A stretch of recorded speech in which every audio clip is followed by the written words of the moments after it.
तर नमस्कार मित्रांनो.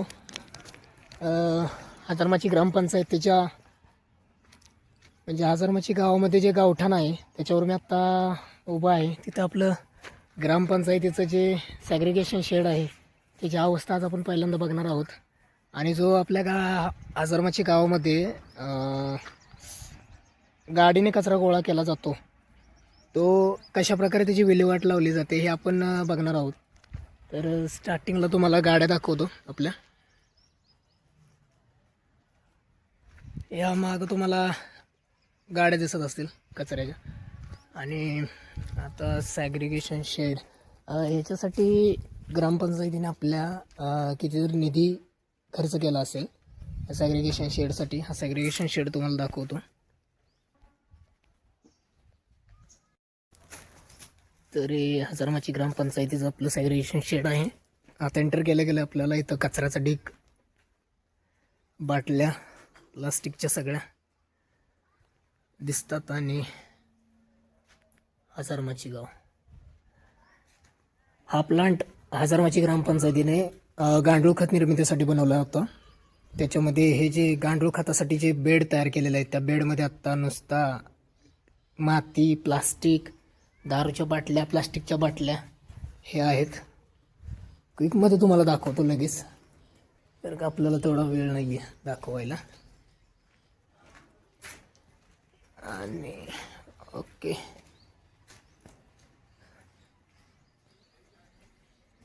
पाणी. आणि ही जी झाडं आलेली होती ती ग्रामपंचायतीने आपल्या परिसरात लावायची होती, ती अशी वाळून गेलेली आहेत. आणि याच्यामध्ये छत्रपती शिवाजी महाराजांचा फोटो पण लावलेला आहे. ह्याच्यासाठी लावला आहे माझ्या अंदाजानं. हे आपली प्रगती ग्रामपंचायतीची दाखवण्यासाठी शिवाजी महाराजांना कदाचित फोटो लावला असेल. तर अजून दाखवायचं तुम्हाला, 2च मिनटं.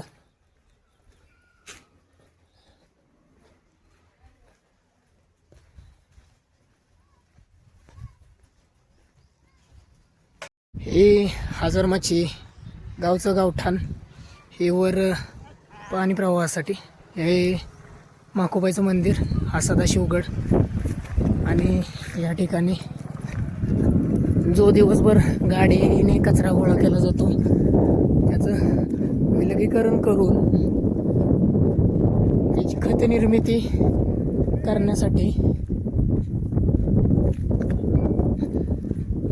ग्रामपंचायतीनं सॅग्रिगेशन शेड उभं केलेलं आहे. पण त्या ठिकाणी हा कचरा उघड्यावरच जाळला जातो. मला ग्रामपंचायतीला विचारायचं आहे की ग्रामपंचायतीने एवढा निधी खर्च करून एवढं सगळं केलं आहे तर हा कचरा उघड्यावर का जाळला जातो?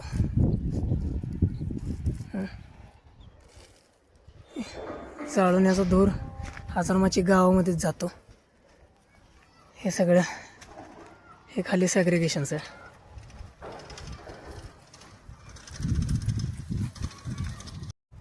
हे या ठिकाणी इतका कचरा जमा झालेला आहे या डोंगरा शेजारी.